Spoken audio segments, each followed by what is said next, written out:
Hello there. Welcome back to the Force Collective. It's been a little bit since we've talked to Sir Ray away, but now he's here. How's everybody doing today? Hello. I'm good. How are you? I am great.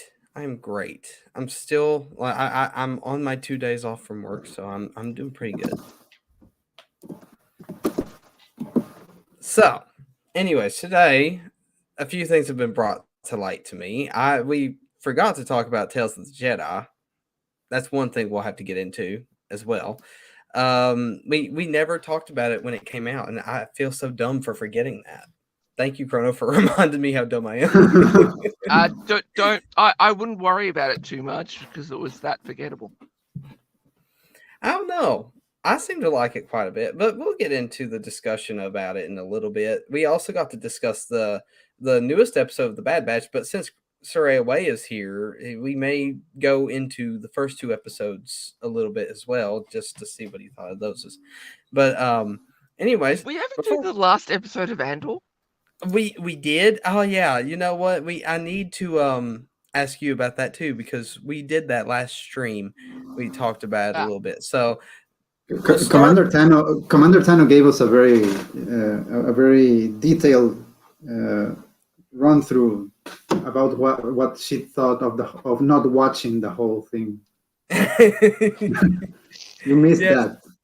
she hasn't watched it, and that's perfectly fine. I mean, because honestly, I feel like I wish I hadn't myself, just because I mean, there's some good things to appreciate, but honestly, it wasn't all that.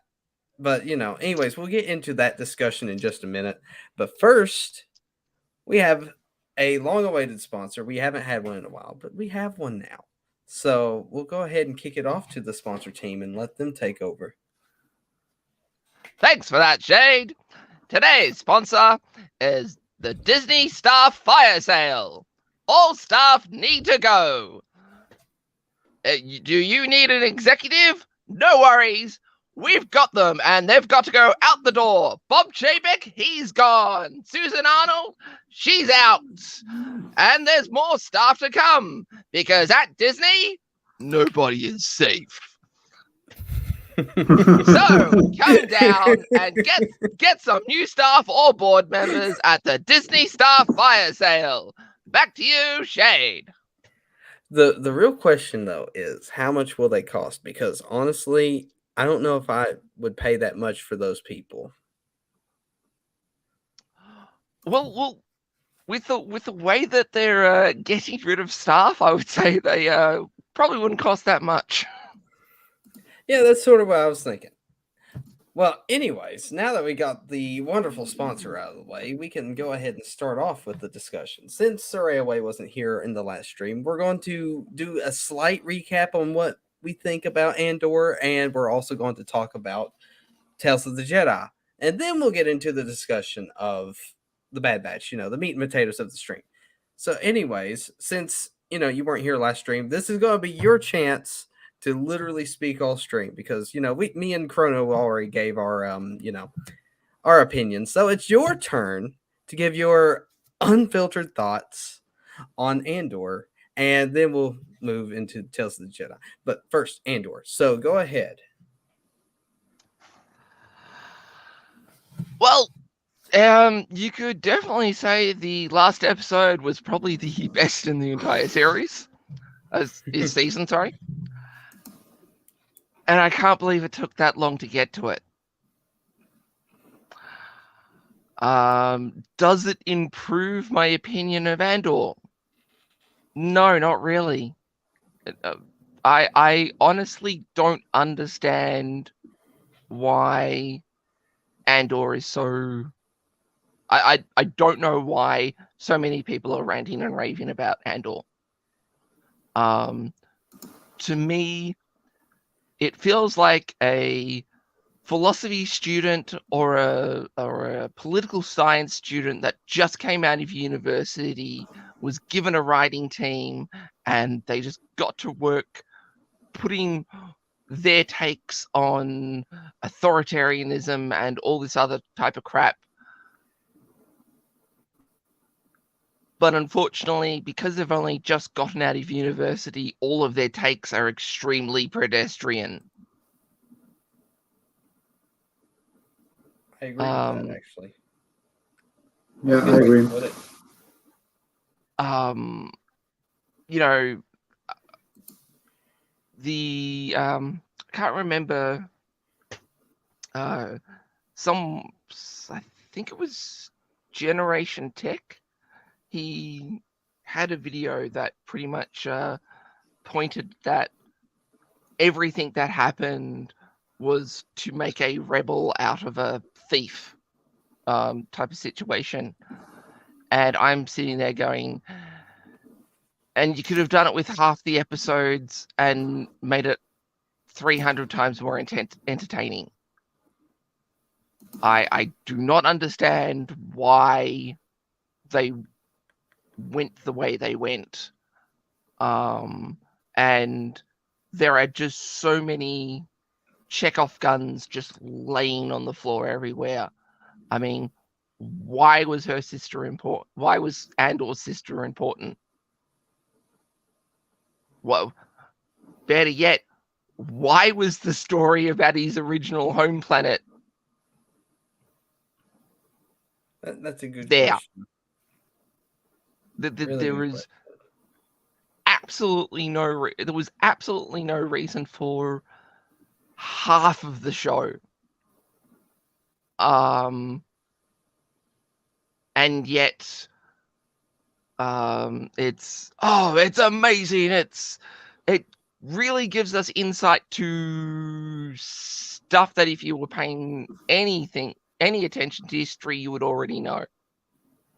Or if you were paying attention to any of some of the best stories in anime or Hollywood, you would have already seen this before.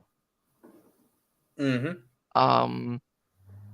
Now, am I saying that Andor was bad? No.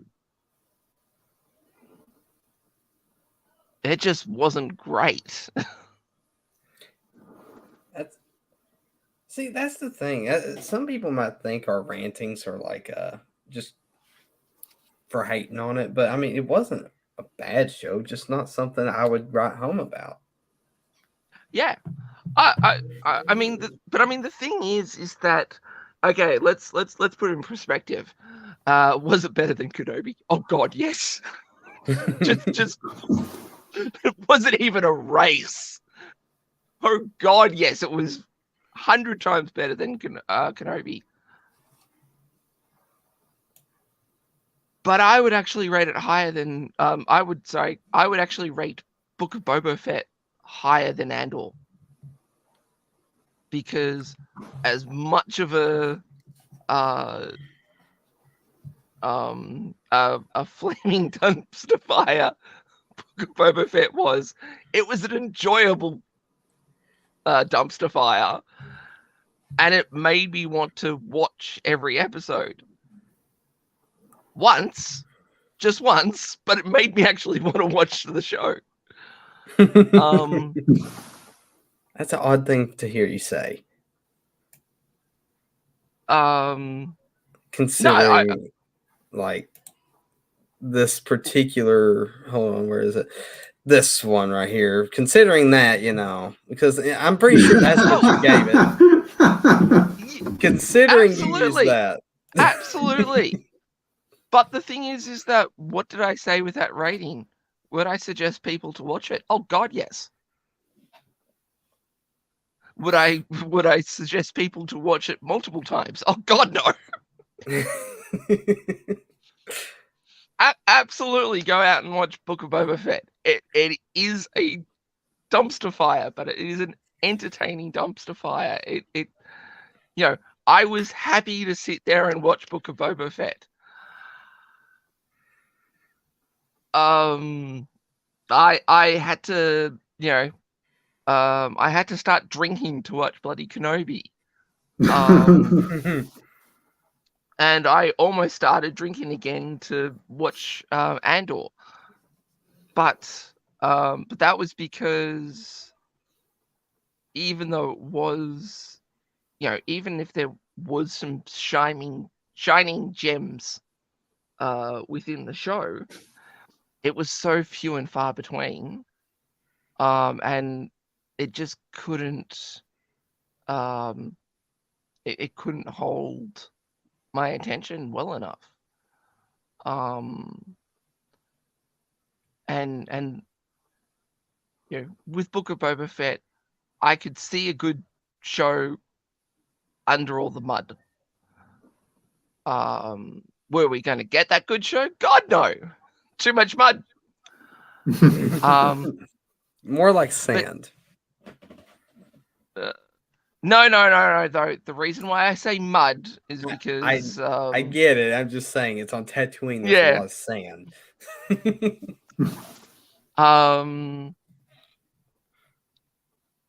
But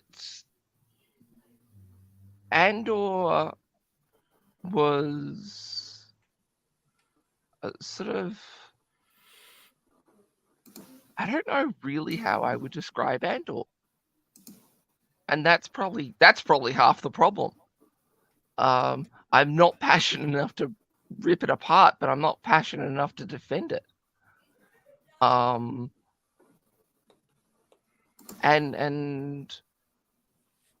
the one character I would defend isn't Andor.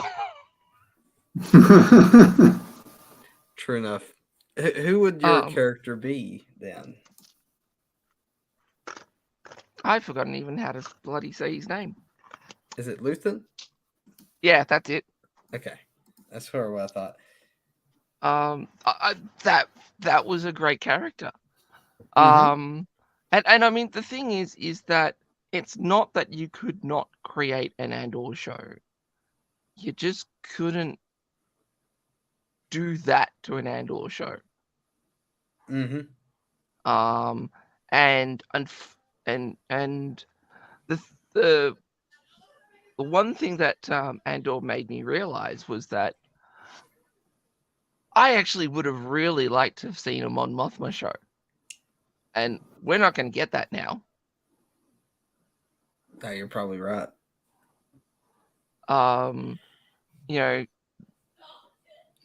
That was, like I said, that was like one of the few gems. Actually,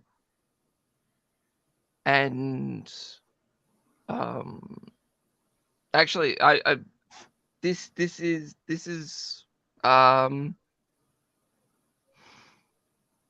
is actually one of the things that actually makes me pissed off about Andor. And that is, we didn't need the ISB chick. I can agree with that. Yeah. We didn't need her, and we didn't need her simp. Yeah. We really didn't need him. That story just went absolutely nowhere. And to give credit to the actors, completely underutilized. Underutilized. I was expecting him to be like a long-running villain throughout the series, and Andor trying to get away from this dude, But no, we just got a bunch of cereal eating, and I guess that's cereal that he was eating, something like that. But I mean, the thing is that they would have been better if they were constantly on Andor's tail. But by the time they realized that he was there to get on their tail, he was in freaking jail under a different name for 3 episodes. Mm-hmm. So instantly became their stories instantly became worthless. So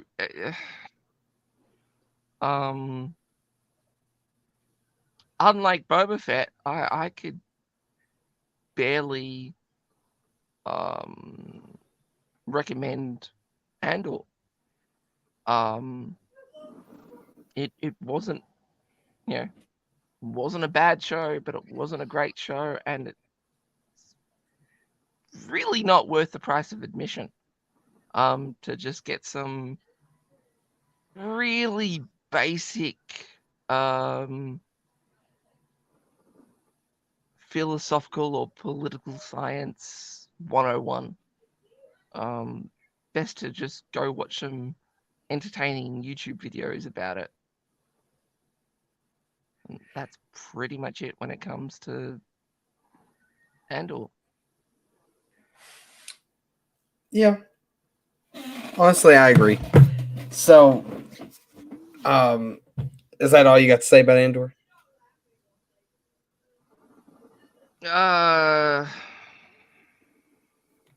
Yeah, pretty much. Because it, like I said, it really sort of didn't stoke that much passion. Yeah, that's sort of what me and Chrono were talking about last time.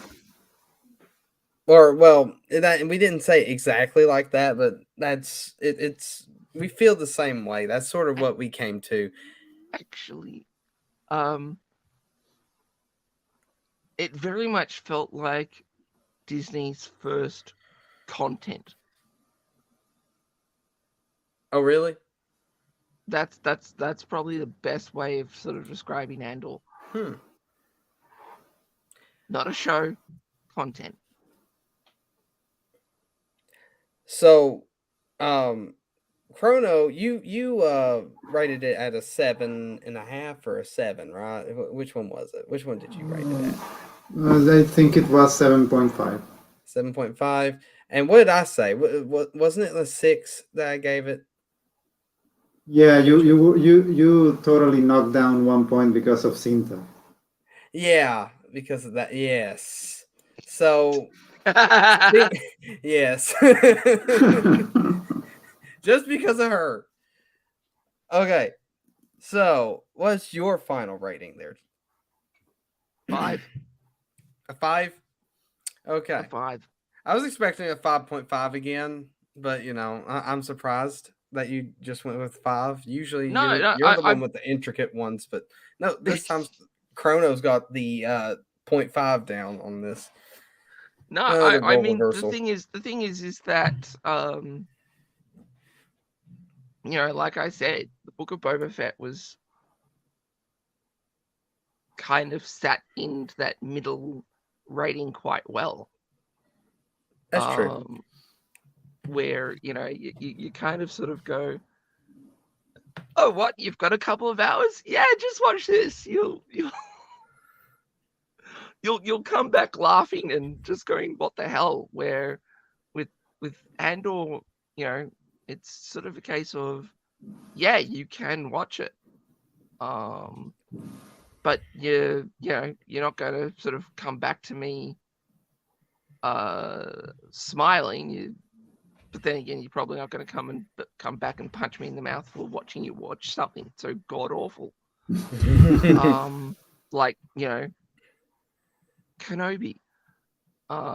There's a reason why I gave it a negative number. And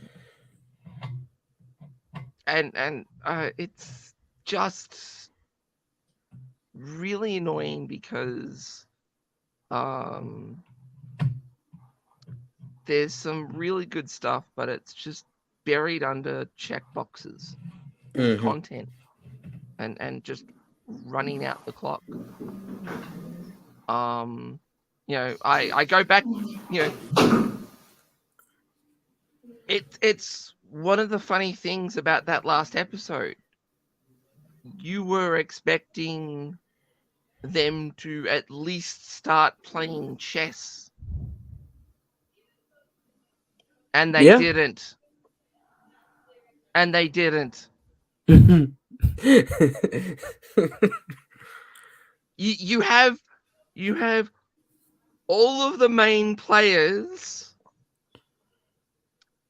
in the bloody same area And none of them are doing anything. and none of them interact with each other. That is true. Very true. Well, So yet again.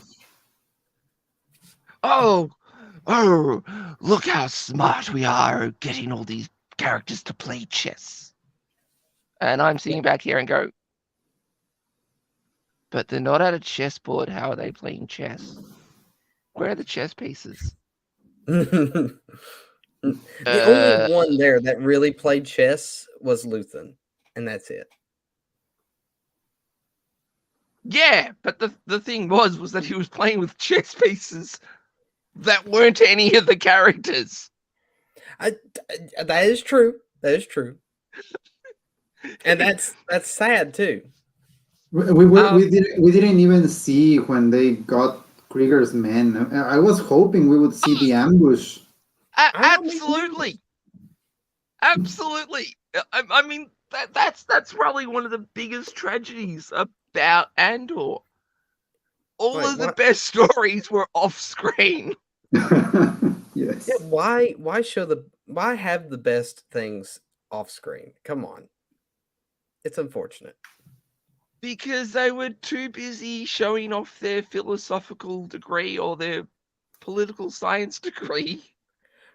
Well, now I'm feeling even better about my 6 out of 10 rating, so Yeah, and you know, like I said, that they you know, the few positives was Luthen and actually showing that, yeah, I really would have wanted a Mon Mothma TV show. I think we could have dealt with them on Mothma TV show. I really would have sort of liked to have seen. I mean, it would have her made more progress. sense, you know, to have her in her own show and to have it set the way that it was. I mean, that the way her scenes play out, in my opinion, don't really fit this show. It would No. fit a show made just about her, probably. Yep. But it doesn't really fit this type of show that they were advertising to us, you know? Yep.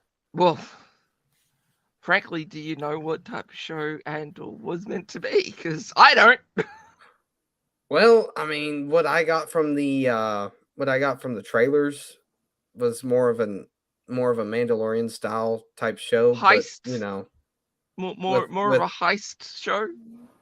Yeah. well, okay, add a little bit of Solo in there mixed with the Mandalorian, and boom, that's what I was expecting, Yeah. Yeah, me too. but better than Solo, of course. But you know that didn't exactly and I mean happen. the thing is that was, you know, like I said, when I heard the list of Imperial stuff that got stolen, it was just sort of like, there's the story. Why aren't we watching that? Mhm. That would be a lot more interesting. And I mean, the thing is that you could also, I guess, follow the character arc that you wanted to create for Andor. You know, turning a thief into a rebel. Mhm. And you could have done that with just heists. You know, he's not against the he's not so much rebelling, it's just sort of a case of he realizes how arrogant the Imperials are, so he's just doing these heists. And it could still be for Luthen and all that type of situation. And you still could have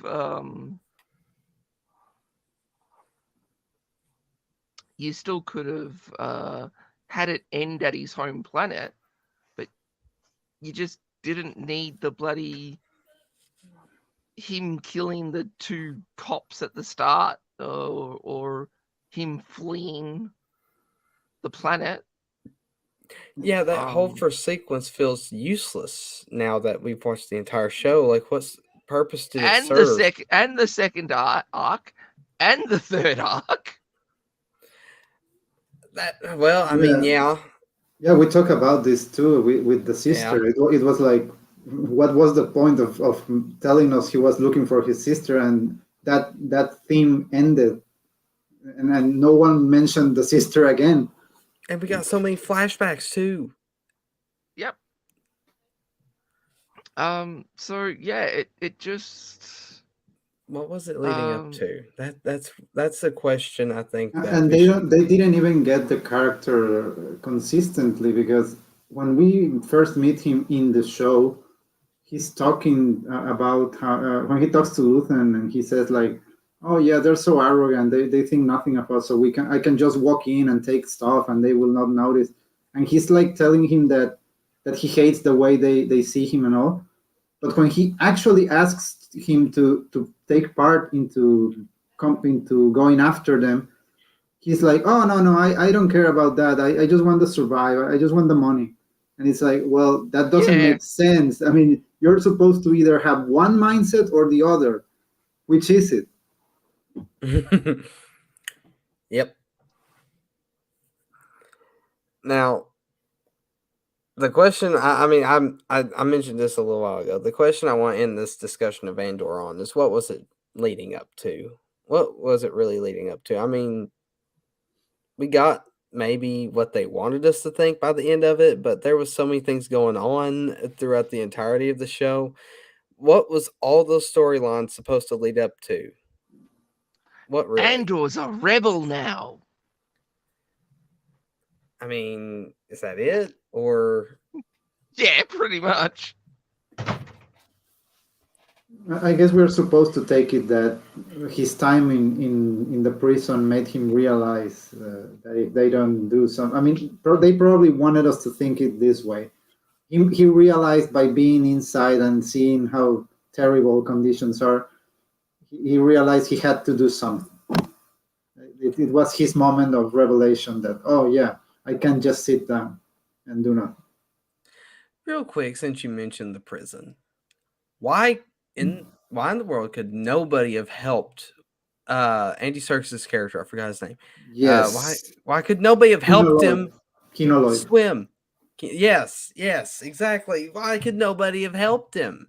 That was stupid. Because they needed some way of getting rid of the character. The only really good character besides Luthen? I mean, the thing is that they needed some way of getting rid of 5,000 characters. So having them all drown off scene was a lot easier than making something dramatic. Yeah, this is like the scene in Titanic when we all know that Jack could have hopped on that piece of wood. It's exactly like that. Yes. Yeah. I mean, you know, the thing is that you know, I understand that they're not meant to escape, but you would expect some escape pods for the Yeah, what would happen if if there was like a major attack or something like that? There needs to be a safe way off. And even if the Empire doesn't care about their soldiers or whatever, what happens if you have like some inspector or higher rank officer and something happens, especially if you're surrounded by water? I mean, you need to have some kind of measure in place. The design of that prison was pathetic. Yeah. Like there's no safety. The thing is that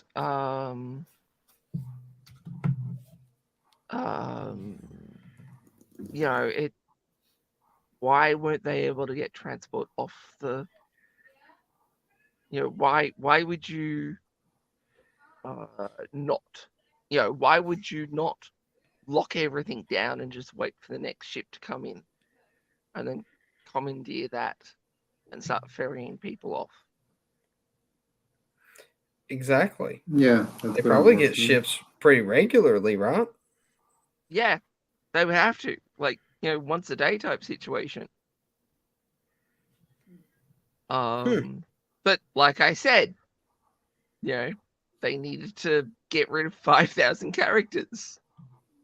Then again, to be fair, this is the same people who built the Inquisitor Fortress that can be infiltrated easily by Obi-Wan. So And nobody notices that he has like yeah, a big lump off to the side that's walking next to him that nobody Yeah. notices.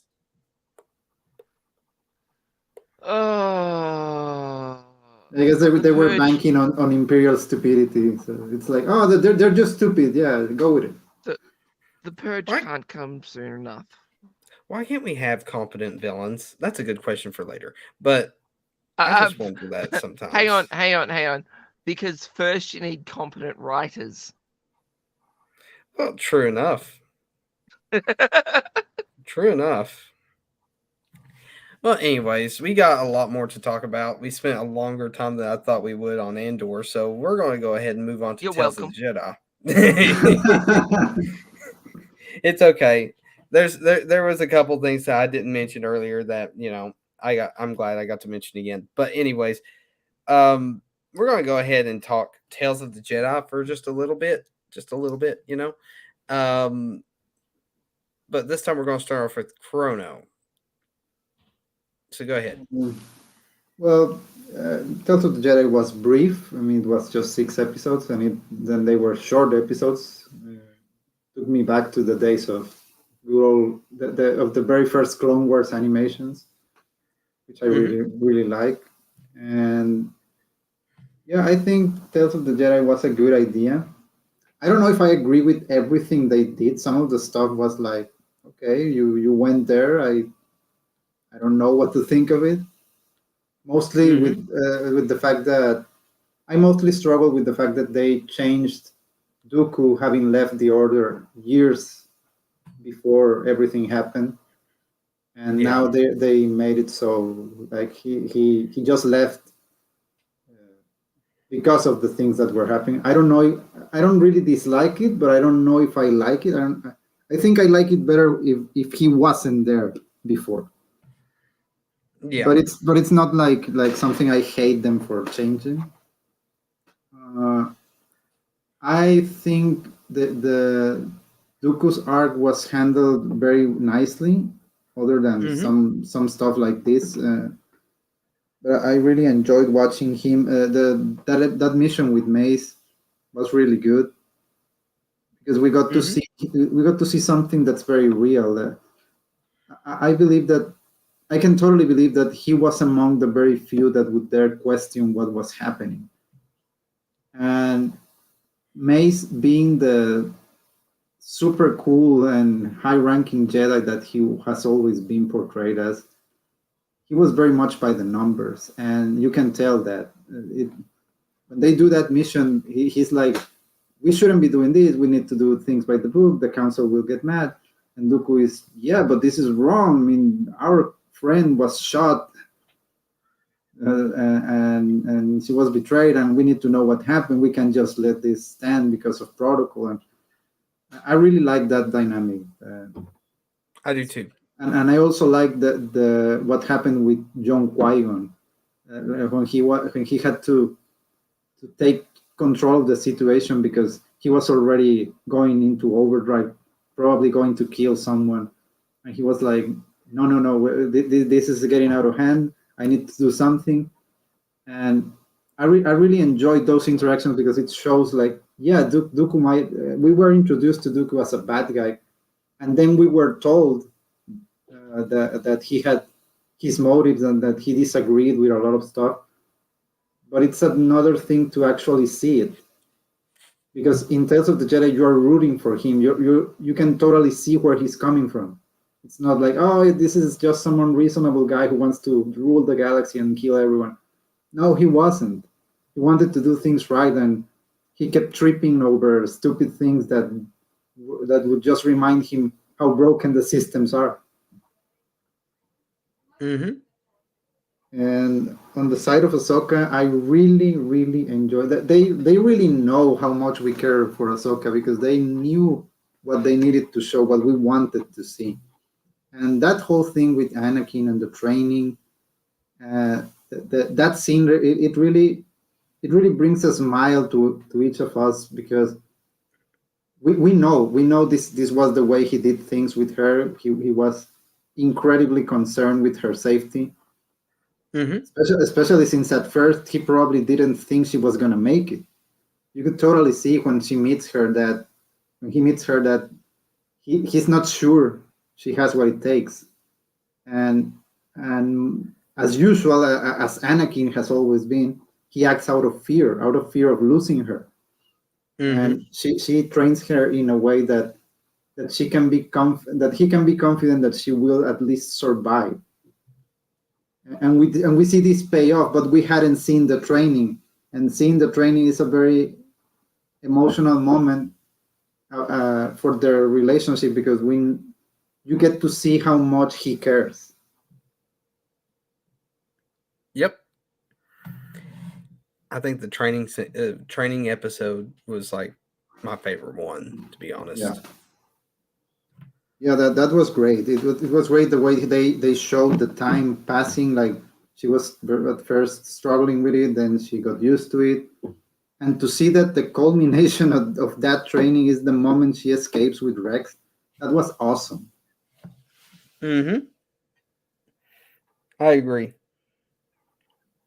And Probably of the course, best part. I also love the part where she was an infant. I would have loved to see more of her as a kid, because that's something we have never seen. Uh, but I think what we were shown was good enough. I I also saw a lot of comments about the tiger scene being like too convenient, or too much plot armor. Like, oh yeah, she's going to be okay, and I disagree. I don't think there was I mean, the fact that she's a kid not knowing what's going on, and the tiger being there, and some of the complaints were like, oh no, the tiger would have shredded her instantly. It's like, no, not really, because animals don't exist just to kill other living things. It's not No, if the humans do that. yeah, we are more likely to do that. And I can totally buy that that any animal would probably not perceive any danger from another human being who's not even aware what's going on. I can totally see I- what happened with Tiger happening to a force sensitive kid. Yeah, I agree. I agree with you. Um, when which another thing to keep in mind, um, if my brain will work with me, another thing to keep in mind is that children are a lot stronger with the force than an adult is, without training. That is, they're strong, but they don't know how to control it. Yeah, So the fact that she's able to reach out to the animal just because she don't know any better, she probably thinks the animal's cute and is like, oh yay, little tiger thingy, you know. yeah, I mean, reaching out with the force is probably comes second nature to a child, because I mean, they don't understand how to do it, and they're just doing it without knowing. So it plus, if it's the will of the force will make things happen the way that it wants to happen. So I don't know why people are complaining. It really does, in my opinion, make sense in this like whole story between Ahsoka and the tiger. I think it makes sense, but that's just my personal opinion. it's because it does seem a bit OP, and especially with Ray Palpatine, anything that sort of feels a little bit OP gets the Ray Palpatine treatment. yeah. I agree. I've seen a lot of people overreacting to many issues in Star Wars just because of Force Awakens and Rey and others Mhm. other stupid stuff they did. Because I mean, the thing is that um the thing is that, oh, okay, if she had have calmed the tiger down at distance, I would be going, yeah, I'd be calling BS. I would really be calling BS. Mm-hmm. But it being, touch and being that close, it's just possible. Mm-hmm. Just, Yep. if Ahsoka had been like 4 years old, a little bit more understandable. It's a little bit more sort of, I can deal with this. But what was she? What, a couple of months old? I can't remember because it's been a while since I saw it. You're probably about right on that one. Yeah, it wasn't specified, but yeah, she was like not even a year old, I think. Not even a year old, and yeah. Yet again, though, it is sort of one of those sort of situations of we're kind of viewing it through human physiology, not alien physiology. True. Yeah. Because I mean that's kind of the mistake that everyone makes with Baby Yoda. How can Baby Yoda, Grogu. I forgot that it had a name. How can Baby Yoda,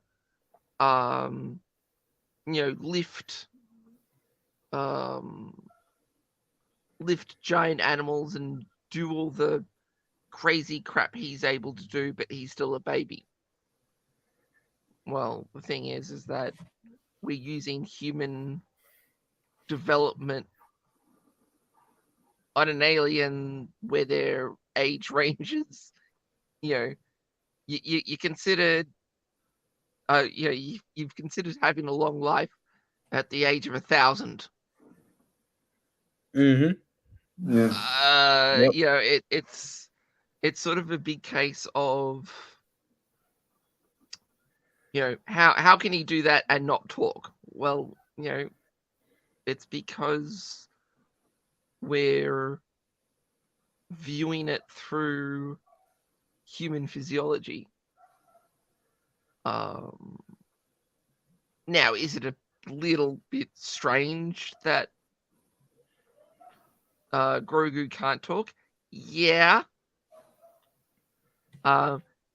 Is it probably a bit of a failure of the writers of understanding why someone or why a species would have an infant that's old? Yeah. But we can't 100% say whether it's OP or not, mainly because we don't know. At 6 months old,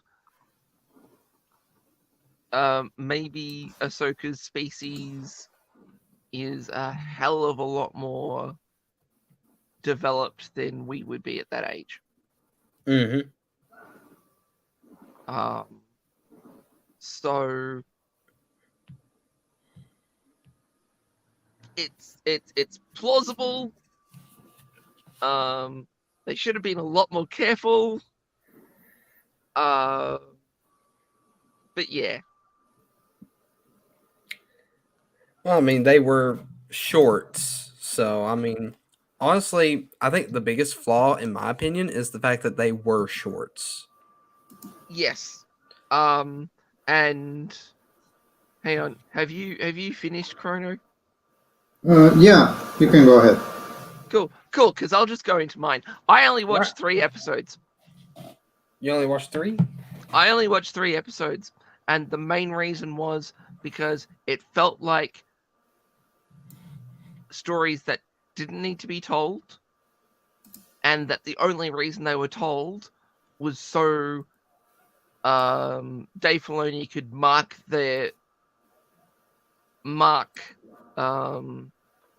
put his brand on that time period.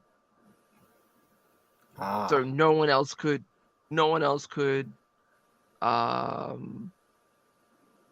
tell that story. That's and from the sound of it, sounds like I stopped before the good episodes. Yeah, you did miss a few good things in there, you know. But yeah, no, the thing was that it felt extremely rushed. And it felt, and the stories didn't feel like it needed to be told. And it also felt like, massive retcons. I don't know if they were retcons, but it felt like it. Well, I mean, in a way they are, but like, it's only retconning what would be in Legends, I would assume, because some of these things probably haven't been talked about in current canon, air quotations. So from memory, the prequel trilogy is all canon. All the Clone Wars are canon. Mm-hmm. So unless you were talking about the books, but I think even they were. I don't know, but the books that came out before Disney procured Star Wars, those are the ones I'm talking about. If they, I think those are the only things that explained anything about, let's say, Dooku before, he left the Jedi Order. Yeah, but I mean, stuff like that. It feels like they're retconning the story from the prequels. Oh, that's what you mean. Yeah. I wouldn't say that because, I mean, I don't. Then again, I could be missing something major, but I don't think they ever really mentioned. Let's say Dooku, for instance, they didn't mention him leaving at a particular moment in the history of Star Wars. So that right there, unless I'm wrong, and I'm open to being wrong. So if anybody knows something I don't, it feels like, something that kind of makes me want to go and rewatch the prequels because you just have that inkling that they're changing something. The one thing that I feel like they should have changed, besides the length of the episodes, would be more the fact that Yaddle can speak in fluent English rather than speaking like Yoda. It sort of bugs me a little bit. Reminds me, yeah. that right there bugs me. That right there does that for me. Yeah, that's one thing I would change for sure. They did give us again. Go ahead. It goes back to what I said. It feels like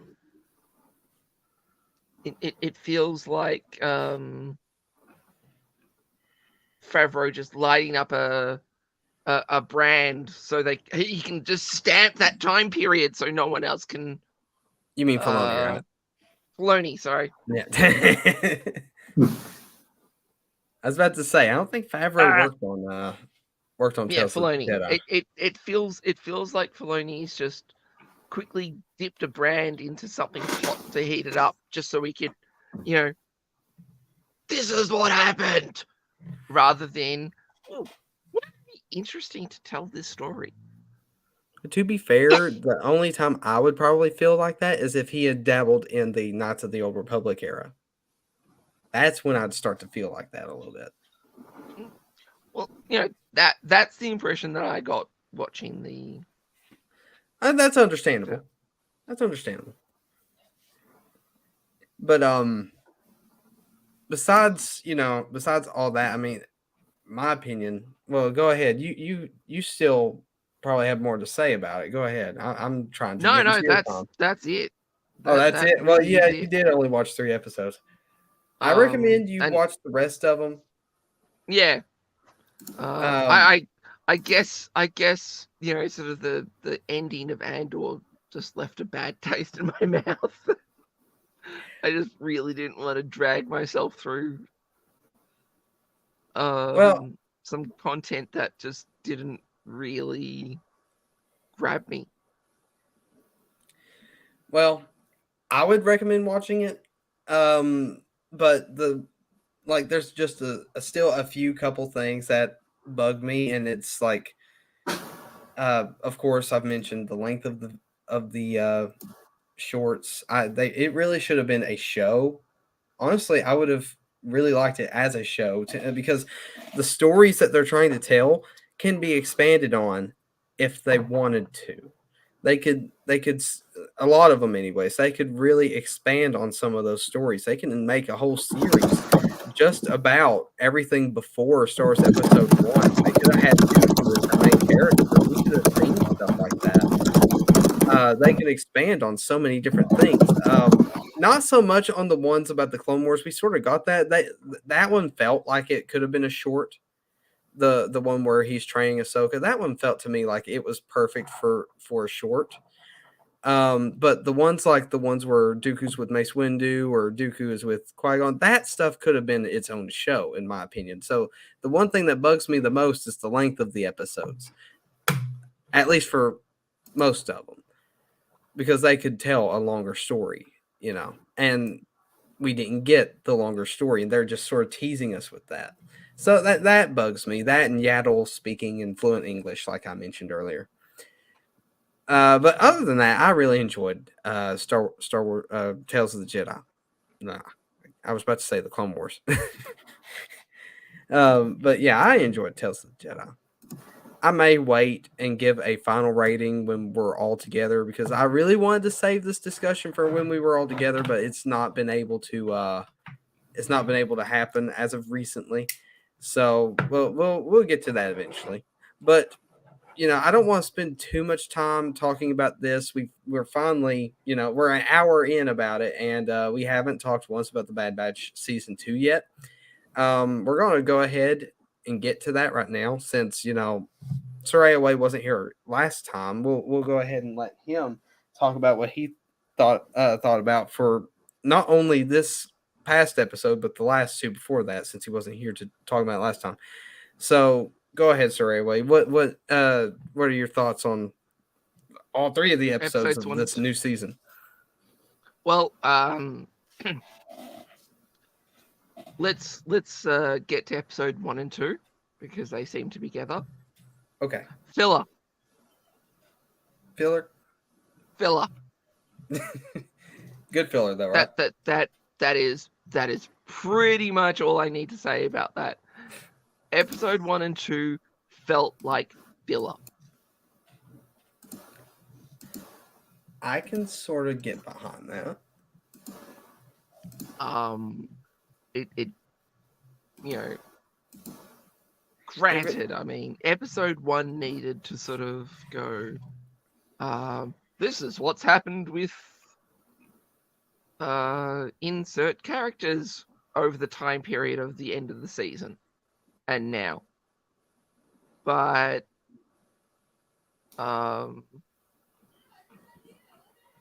yeah, no, 1 and 2 felt like absolute filler. Except for like the last scene on the planet where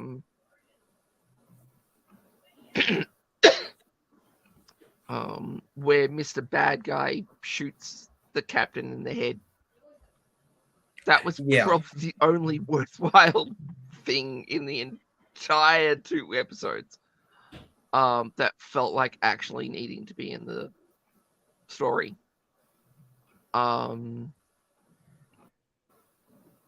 Though actually, sorry, I did I did like the opening of episode 1, It was pretty good. and that's about it.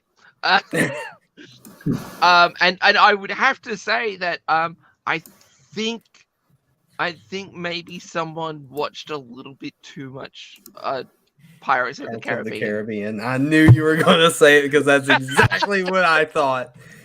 Yes. That is Yes, that exactly wasn't what I a, thought. that wasn't a coincidence. Yeah, I'm sure that was intentional. Hey, it's, Yeah. it's welcome to me. I like it. But I mean, I don't know. It's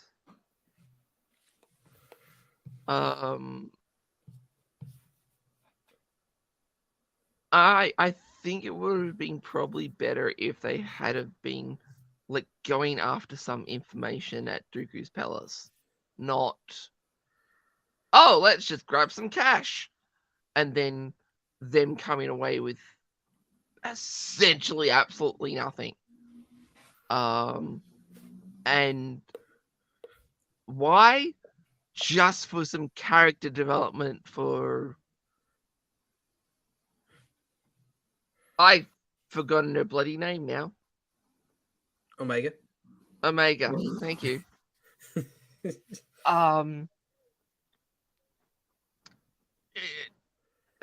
It just really felt it didn't, yeah, I don't know, I just didn't like those first 2 episodes. So far though, I did like episode 3. Ooh. I really did like episode 3. Though one big giant criticism, Crosshair's becoming unbelievable. Oh, And really? not the good unbelievable. So explain what's making them unbelievable.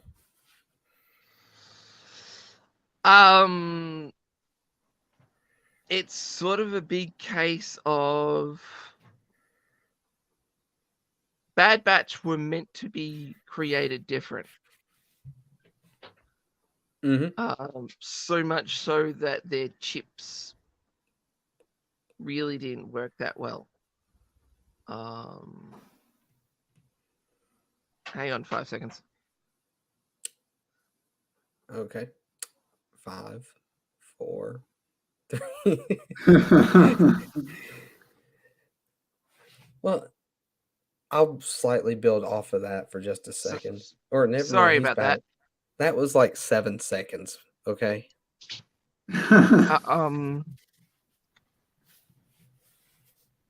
Where was I?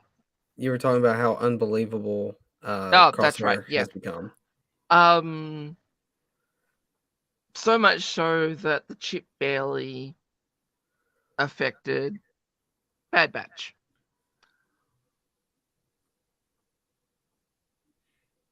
So, with all of that in mind, and the fact that Crosshair has meant to have had the chip removed, why is he so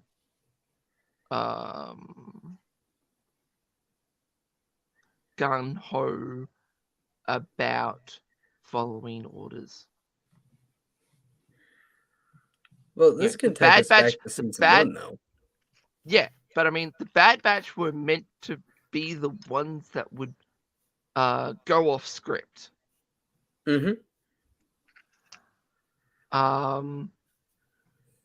He's just making up for all the times he went off script by going very strictly to the script. Yeah, but it's you know, it's sort of a case of, was the chip removed or not? Was, you know, it's everything we know about Bad Batch and all that contradicts what Crosshair is doing.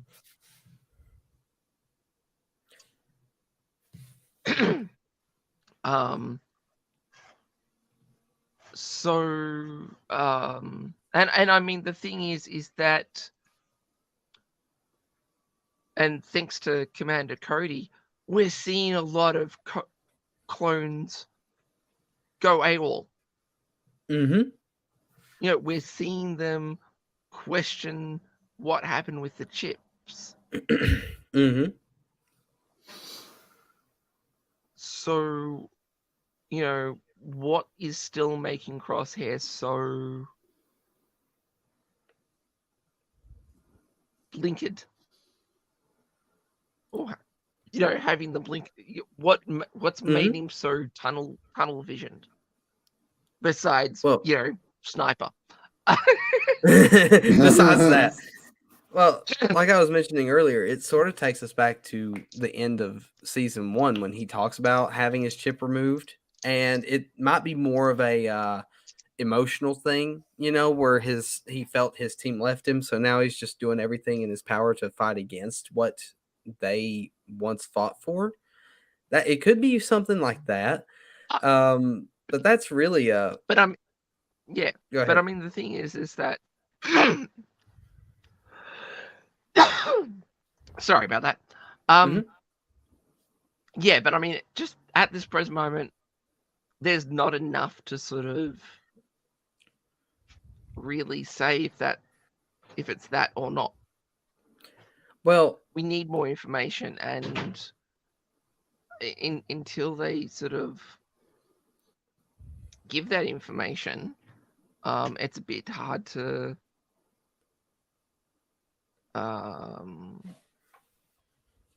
run with it. Well, I honestly think it's they're sort of holding back information intentionally in order to build something up. That's what I'm assuming is going on. Because and go ahead. They could have got away with it, and they could have done that if Crosshair's chip removal was actually shown, not told. True. They could have done it like that. I mean, there's multiple ways they could No, have it's not the fact that they could have done that. It's for this to be valid, they needed to show that. At this present moment, there is just too much that the audience needs to take on faith. Thus, it kind of doesn't make sense. Then again, we're also really early in this season. So, I mean, you never know. Next episode might be that one episode that explains it to us, you know? Oh, absolutely. But they needed to explain that in season 1, not 2. Yes, I agree. I completely agree. Because I do agree with that. They're already late. They took too long to develop whatever Crosshair was going through, or whatever the arc they meant for him. That we kept. I remember when we reviewed episodes for the first season, we kept speculating about where he was going, and we got nothing. And it was, oh, maybe next episode they will do this, and they didn't. And when they got to the last episode, when he does interact with them and he tells them about the chip and about his intentions, and it's like, so you still went nowhere with his arc.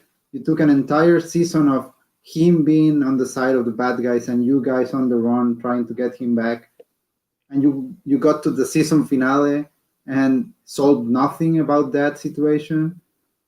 And now we start this new season with the same issue. They are in the same place. Yeah. And I mean, the thing is that it's like building up a bad guy, and the heroes are going towards that bad guy, and then all of a sudden this new bad guy rocks up, rolls the head of the bad guy, and goes, "I'm the bad guy now." And you're sitting there going, but we didn't. But what about the first bad guy? Huh?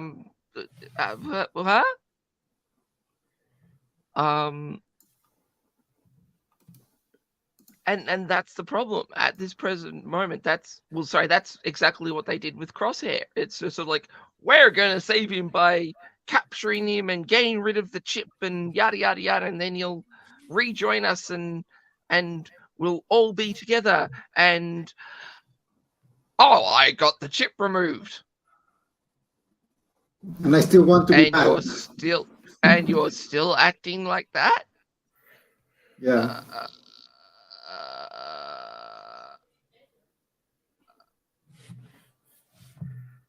And then they ended the season. Yeah. And I mean, the thing is that, you know, as they said in that episode, how long was he on that platform? 32 days.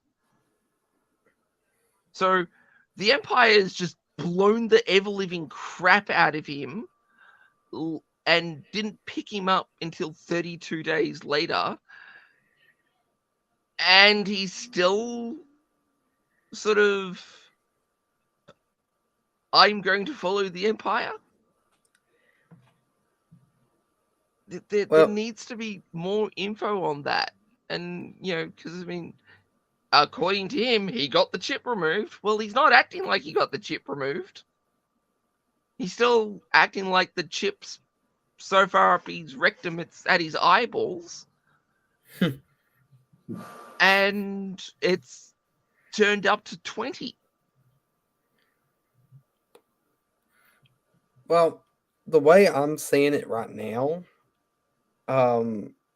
they sort of showed like his, I guess, what is supposedly now his daily life, sort of all, you know, everything being the same and sort of, you know, boring and lifeless, you know, showing, I guess, what it's like to be part of the Empire.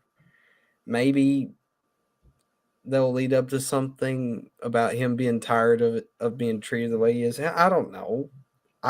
Right now, it's really way too soon, and that's unfortunate too to say, because we didn't get enough information in the last season.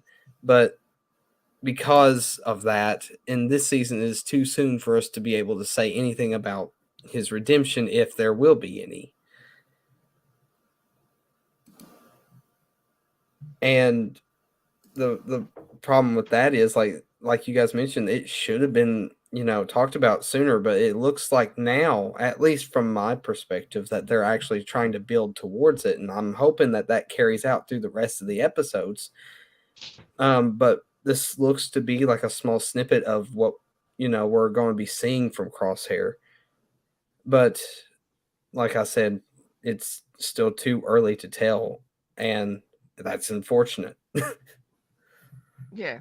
But yet again, it sort of comes back to it's one season too late. Yeah, the information needed, yeah.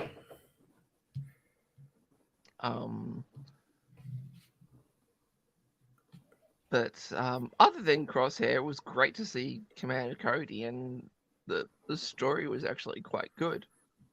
Oh yes. But I mean, it's kind of funny that so far the best episode in season 2 doesn't have the majority of the Bad Batch in it. True.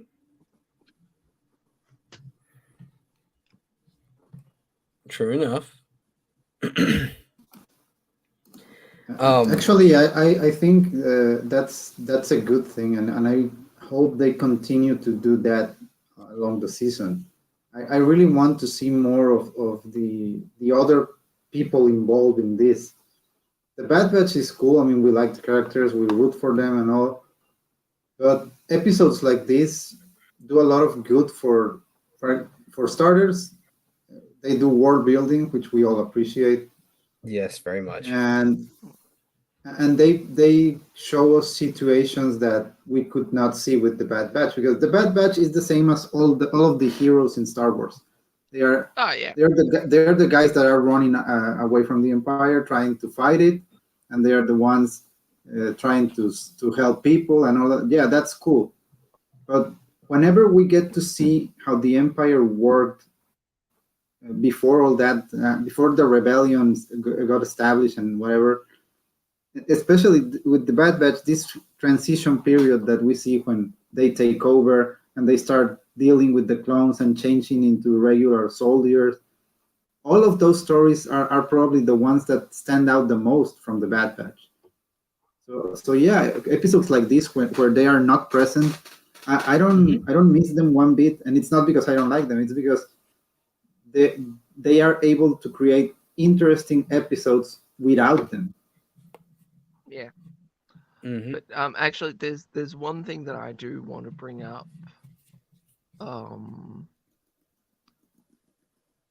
And this has actually colored my enjoyment of the Bad Batch so far, is that I'm just so sick of the bloody Empire right now, and the cartoonish levels of evil that they've made the Empire. And that's, you know, because of Andor and Kenobi. I really think they should have put like Mandalorian season 3 in the middle, just as a palate cleanser. Yeah.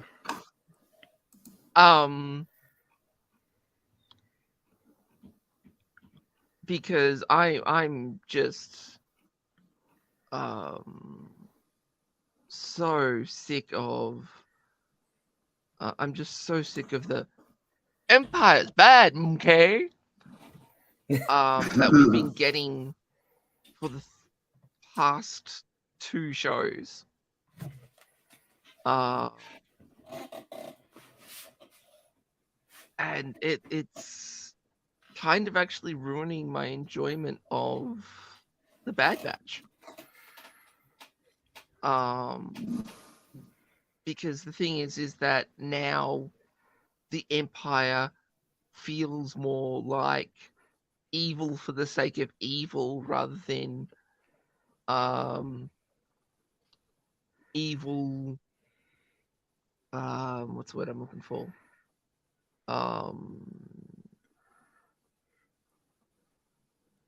Like a necessary evil or something? I don't know. No. More the evil from bureaucracy, uncaring. Oh, I got you.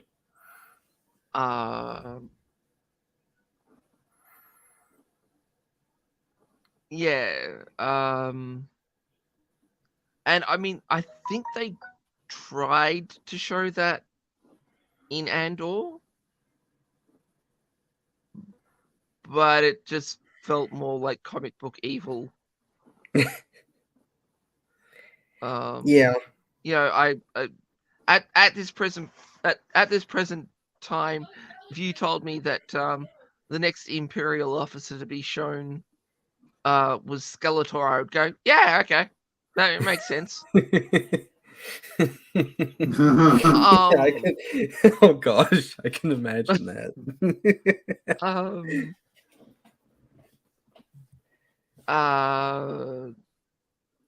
Or you know, if you told me Thanos was the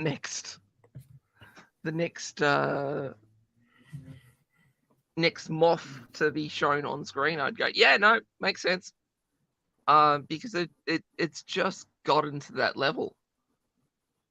And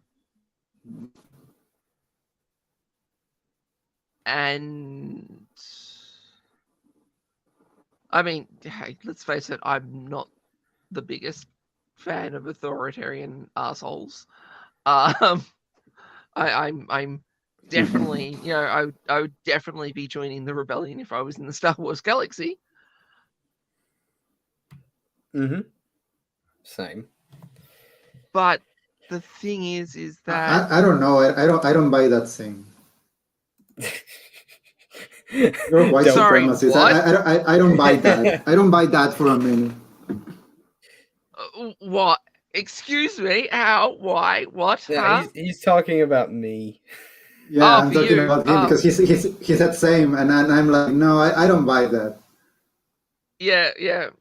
Yeah. Sorry, I thought mean- you were talking about me, and I was like, excuse me. I've been known to laugh at certain things like this, you know. So that I guess I can say that makes sense. Yeah. But yeah, it's I don't know. It's just the Empire is being treated without any nuance.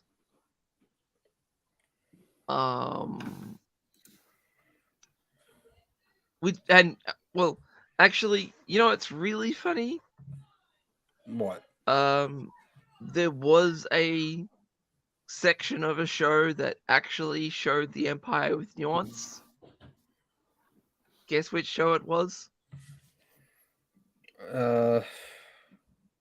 Tell me. I can't think of it at the moment. Bloody Kenobi. Oh, you're right. The only show that showed the Empire with any form of nuance. And it was Kenobi, the show that had no nuance in anything else. And that was gosh. that episode on Muzo Po. Can't Wait, remember how to on pronounce what? it. Muzo Po or how? Is it was it the planet where Reva and Vader fought? That one? No, it was the planet that Vader tried to barbecue Kenobi. That's the same planet, wasn't it? Oh wait, Nope. no, it wasn't. That's right. You're right. Oh yeah, Um, when he snapped that kid's neck with the Force. Oh god. I mean it's hilarious. It's, you know, I'm here going, yeah, they showed nuance for the Empire, and it's also the same episode where Vader just walks down the street and snaps someone's neck. A child. I'm just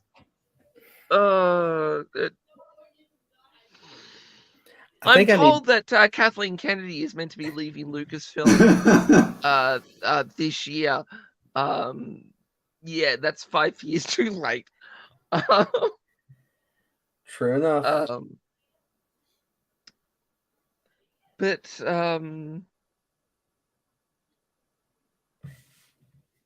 yeah,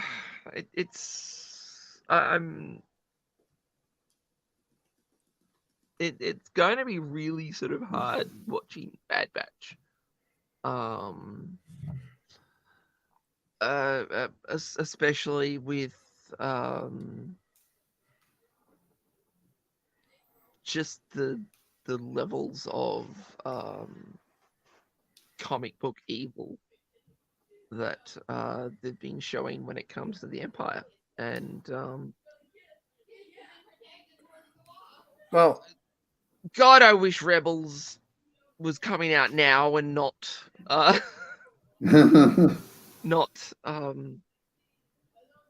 has already come out. I know, right? Because I just need a palate cleanser. And they probably would have done Rebels better if they had done it now.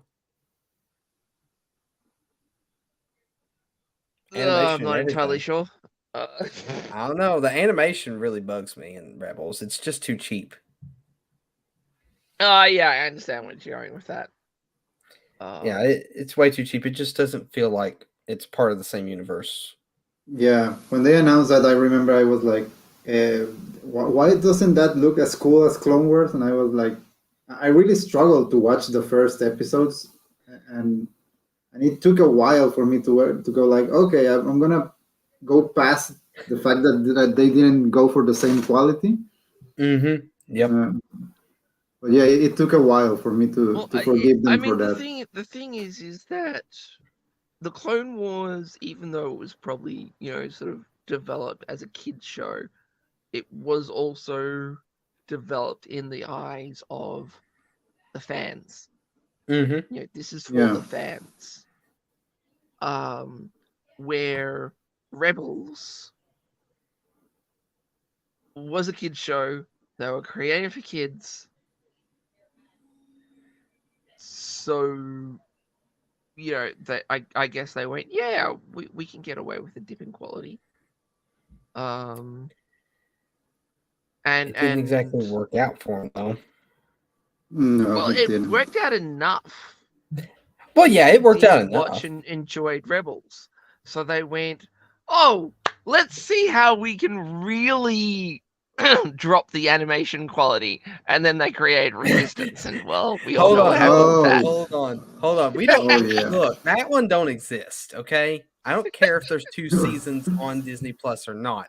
Frankly, we don't I talk didn't about that know one. there was a second season. I honestly didn't know there was a second season at all. I Yeah, thought I'm there was only surprised. one season. I'm surprised they went for a second season because I got curious the other night. I wanted to see if the because I barely watched part of the first episode of the first season. I couldn't take it. I honestly could not take it. It did me the way The Last Jedi does me now. I just couldn't do it. But I watched the last episode, or one of the last 2 episodes. I wanted to see, is there some improvement? Like, how the Clone Wars went from season 1 all the way to season 5. There was improvement in quality, of course. There was improvement in storytelling. It wasn't as childish as it was in the first, season as it was. I mean, it was less childish in the 5th season than it was in the first season, was what I was trying to say. There was nothing different. There was nothing at all different. And when Kylo Ren showed up at the end, you see him without his mask, of course, which looks awful in that animation, in my opinion. But he is speaking with his masked voice. It is so off-putting. It is so off-putting to see somebody speak with a filtered voice, or like some sort of voice filter that makes him sound like he's wearing his helmet. It's so odd to see somebody speak with that kind of voice, but not wear anything to make it so. They could probably say it's because of the hologram. It just don't sound right. It's awful. And after that, shortly after that, I couldn't take it anymore. I quit. So no, Resistance does not improve at all. Rebels, on the other hand, did, and I do enjoy Rebels. As much as I talk about some of the quality, I do love Rebels. I really do. I just really wish that they went with the kind of quality that the Bad Batch has got going right now. In a way, I really wish they'd remake Star Wars Rebels in the new animation and, tell the story a little more maturely instead of having all these weird Melu Run type episodes where they run around chasing for a fruit and then get into a TIE fighter, that's what it was. And, Zeb and Ezra fight like children in the TIE fighter for the entirety of the time. Yeah, stuff like that really bugs me. I like those characters. You do have to. I mean, you do have to remember that, unlike Bad Batch, Rebels was on the Disney's Kids channel. It was developed. It was developed for the kids. But that's because Disney had the mentality that Star Wars was for kids and not for, everyone. Rebels came out at a time where Disney was convinced that all of their properties should have been marketed for kids. It was the same time when they changed Earth's Mightiest Heroes to Avengers Assemble, and Avengers Assemble sucks. I mean, it's not that the show is super terrible or that you can stomach it. It's just that you watch the 2 shows one episode and then the other, and you can totally tell that in their minds, kids are too stupid. The what they mean when they say they want to make a show for kids, it's we need to make a show that is so stupid kids will enjoy it. And it's an insult because kids like complex stuff. Kids don't need to be handheld. I mean, they understand the plots, the arcs, whatever you throw at them, they will get it. But they think they won't, and they end up doing these childish things, and that's why these shows suffer. Rebels Well, was marketed heavily towards kids, and they were so salty when kids didn't care. I mean, it was us watching Rebels, not kids, yeah. not 5-year-olds, not 8-year-olds. It was us, and they were so upset that that happened. And it's like, what did you expect? Well, We well, we we just all we came all off the know Clone Wars why. too. Yeah, we all know why. It's because the Lucasfilm Story Group is made up of people with minds of 5-year-olds. Yeah, absolutely. Honestly, enjoy I don't know this. if I didn't. I don't know if I'd insult a 5-year-old because I think some of them are smarter than them. Oh no, yeah, sorry, I forgot taking into consideration that my nephew is like highly intelligent and is a 3-year-old. Yeah, sorry, I should say 1-year-old brains. I'm still slightly convinced that it might be too much, but that's besides the point.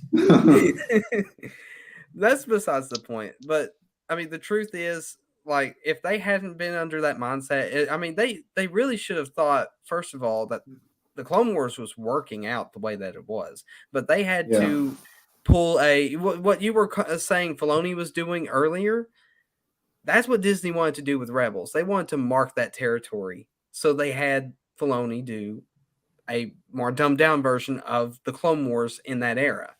They wanted to cash out on the animation part and do their own thing because they wanted to make Star Wars their own. But they, it suffers. I mean, it's a good show. It suffers in certain areas. It's a good show though, and it really improves in the last 2 seasons. I'm not knocking it for that, but that's the problem with what their mentality was. And they seem to have realized how good the Clone Wars was because when they brought it back for season 7, when they brought it back, it did really well. I mean, there was a particular arc that really shouldn't have existed for the final season of the Clone Wars, but I mean, it is what it is. It was still a good last season for the Clone Wars, in my opinion. And then they brought on the Bad Batch, and they're continuing on with like Tales of the Jedi. But there's one very common thing between all of them: they are written more maturely, such as like Clone Wars quality maturity. They have the animation of the Clone Wars, and they're not going back saying, "Oh, well, we're going to make this show for little kids and dumb down the animation anymore," because they learned that Rebels didn't do as good as the Clone Wars did due to that very fact. So I think they've learned a few lessons along the way, at least some. Which is a crazy thing to say because sometimes it doesn't feel like they learn anything. But this lesson in particular about the animation and the writing quality, as for the animated shows, it seems to have improved since Rebels, in my opinion. But I mean, the funny thing was it really a lesson they needed to learn? That is also true, though. That is also true. And because I mean, the thing is that there is so much evidence of kids shows that really have mature storylines in it. I mean, the one that jumps to my mind straight off the bat is Transformers Beast Wars. Mm-hmm. There's some really deep. Oh yeah, I agree. Yeah, really deep and well told stories. But the show was definitely not sort of aimed at adults. It was very much sort of aimed at kids, but Yeah. they didn't. Well, sorry, young teenagers, I would probably say. Not so much kids.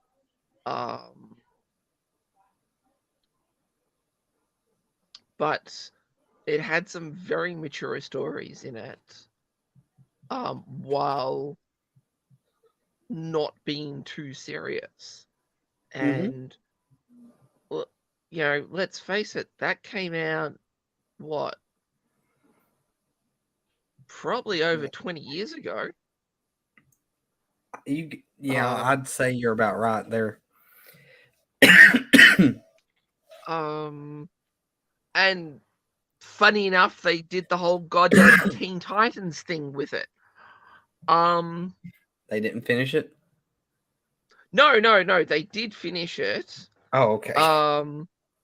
But the thing was that they then created, Teen Titans, then created Teen Titans Go, and turned a very mature teenage level cartoon into bloody cull out 5-year-old. No, sorry, insulting 5-year-olds. You have that habit. 1-year-old type of cartoons. Yeah. And they kind of did the exact same with thing with Beast Wars.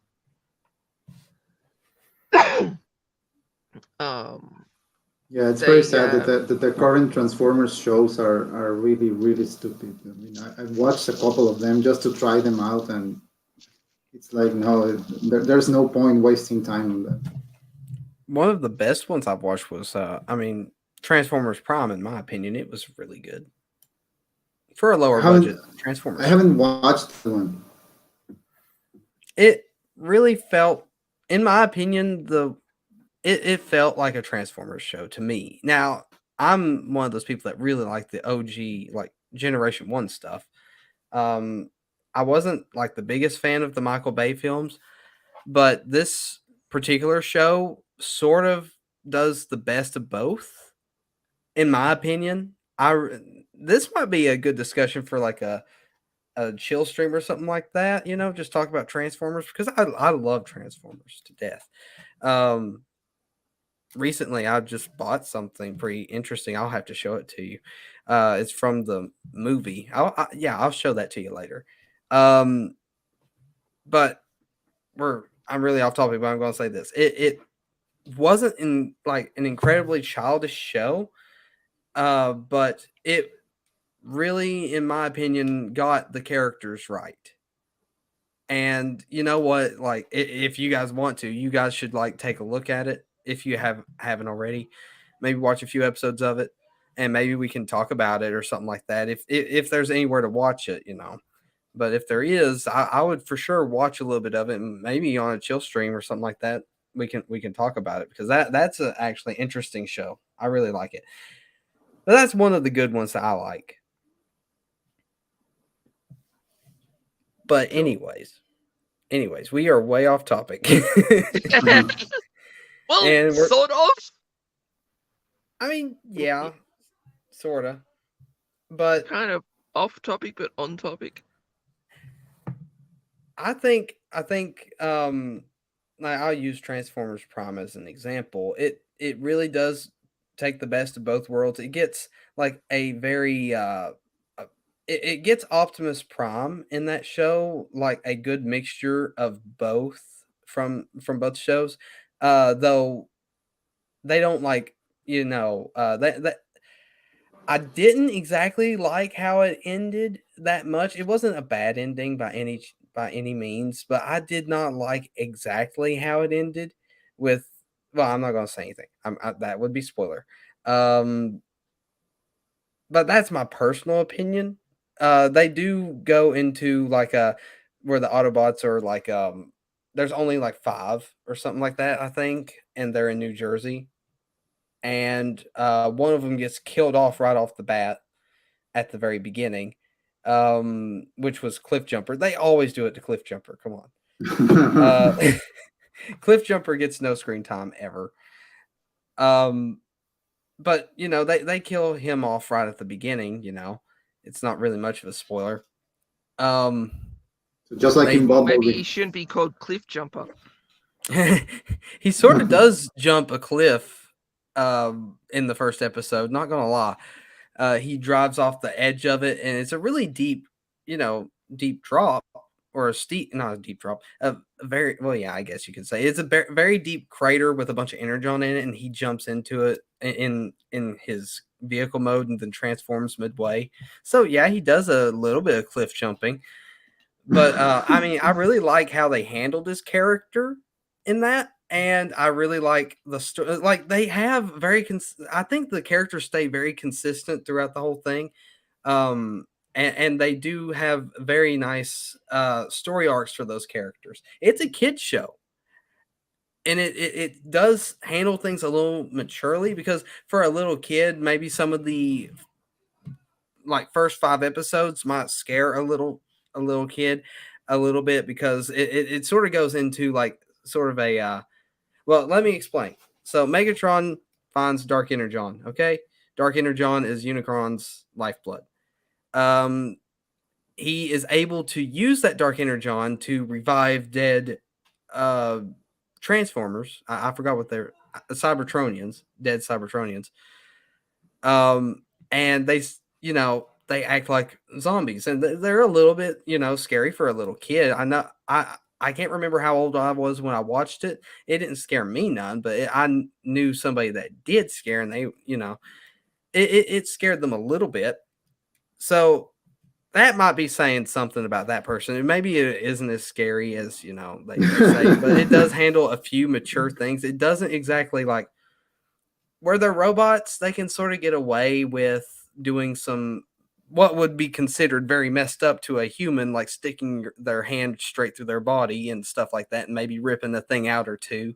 And instead of blood splatter, it's energon splatter. That's a one way to sort of make it seem more mature than what it really is. But you know, I mean, Fatality. yeah, basically. And you know, I mean, I think even though it is slightly childish at times, it's not like it's supposed to be a kid show. It didn't have anything before it like Rebels did, you know, to make it not a kid show. And I think it handles it quite well. It's hard for me to explain Transformers Prime because I've not watched it in a little bit, but it really gets Optimus Prime right, in my opinion. I really like the way they do him.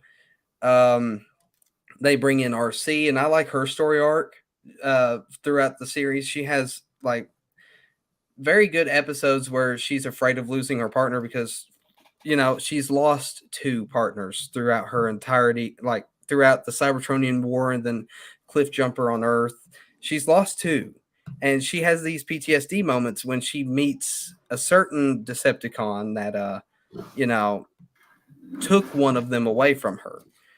You know, she has this new partner now, which happens to be a human, and she's very protective over him. She doesn't want to lose him, and I think they handle it really well. It's things like that that make me really like the show, is the way they, you know, build Sorry, the characters up. What is RC? She's a motorcycle. Okay, so the height difference wouldn't be too crazy. No, I mean, it wouldn't be too crazy. But, you know, she is a motorcycle. She's the shortest one of all of them. They also have Bulkhead, Bumblebee, Ratchet. I really like Ratchet.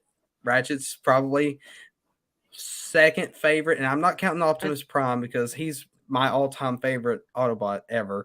And hang on, what was Cliff Jumper? Cliff Jumper was like a Challenger, you know, it's sort of designed like a Dodge Challenger. Think about it like that. Okay, next question. Okay. What's a Dodge Challenger? Okay.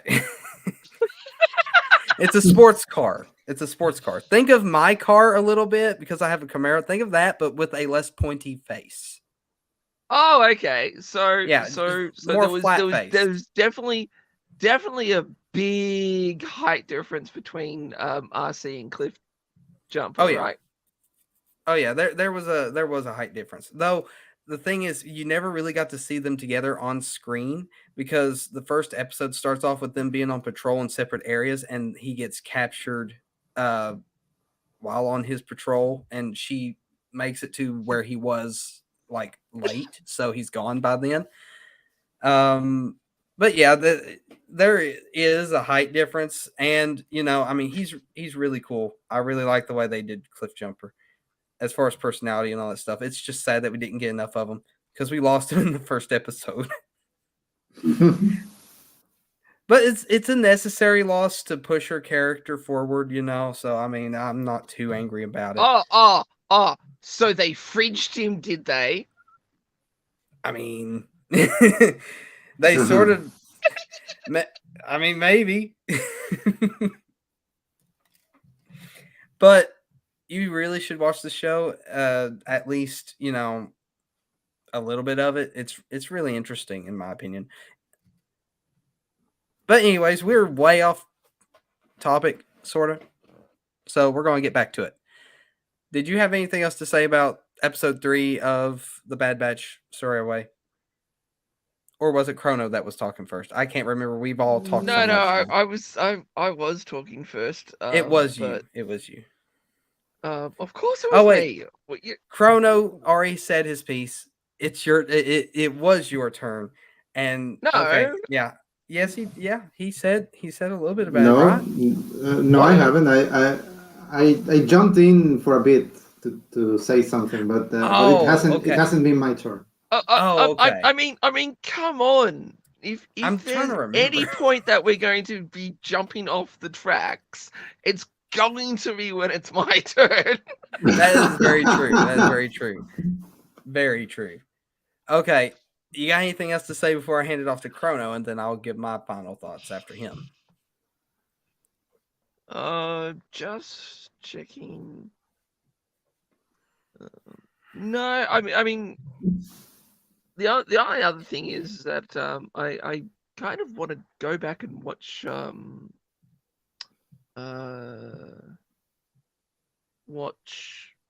Clone Wars again just to see if that character was also in it. The Chancellor The Chancellor? of the planet. That planet from the wait, which planet? The one from season 2 of Episode Bad Batch? Episode 3. Yeah. Episode Oh 3. yeah, I get it. I know what you mean. Yeah. That character. Because she said something about her writing a peace deal with.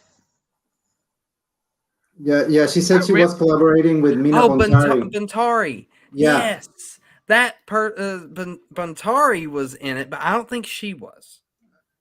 But I would for sure go back and look at that. That's probably one of the things that I'm a bit curious about because, I mean, it's been so long since I've watched Clone Wars that I don't. That is true. Isn't that like I didn't. The Heroes on there Both was Sides this big episode? reveal with her face, and I'm just sort of like going, am I meant to know who that is? Yeah, I felt the same way. Yeah, I felt like we were supposed to recognize her maybe from the background of some Clone Wars episode, but I don't remember her being prominent. Well, now I'm curious. I want to make sure myself. Yeah. So yeah, we'll just have to fight. We'll just have to sort of go back and find out if that character did actually exist on screen at the Clone Wars. Because if she did, kudos to the writers for that callback. But yeah. Well, anyways, The train is now in the station. Everyone deboard. all right. So now another train's coming in, and it's called Chrono. Woo.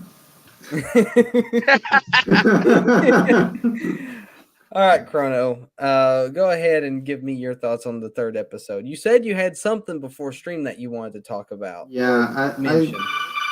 I think it was a very interesting episode. I really like that we got to see Cody, and I really like that they told us that Cody requested specifically to work with Crosser, and it makes sense. I mean, he probably knew how hard this mission was, and he needed someone like him to pull it off. And yeah, the moment they enter the planet, things go sideways, and it's him that pulls them through. So it makes a lot of sense that Cody would make such decisions, given the kind of commander he has always been. The thing I told you I wanted to say is that I loved how they made us root for an imperial occupation, because you're watching them go into the planet to rescue this good for nothing governor and his troops. And yeah, I wasn't rooting for the Imperial occupiers. no, well, but that's my point. You know that they are the Empire and they are there to rob these people of their planet. But the moment, but during the battle, you're rooting for them because it's clones against droids. So you go back to Clone Wars and it's like it's the exact same scenario, except no Jedi. So it's even harder for them. No, I was still rooting for the droids. No, I really couldn't bring myself to look at it evenly. I noticed that all the time I was rooting for them to get in, and at some point I was like, wait a minute, I'm rooting for the bad guys. They are taking these people's freedom away. And I think it was very interesting. I honestly don't know if when they did that on purpose to actually trigger that, or if it was just something that came along the way they ended up doing it. But I really liked it because just as we said in the past episode with this old man making Tech realize that the guy in front of you is not always your enemy. It's also a person, and they also have points of view and they fight for something maybe different from you.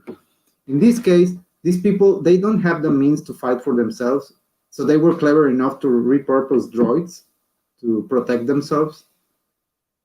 And we see these clones, and I don't know if it's just clones or if it's clones and regular troopers, but you see these Empire soldiers tackling this mission the same way you would see a regular Clone Wars missions of troopers against droids.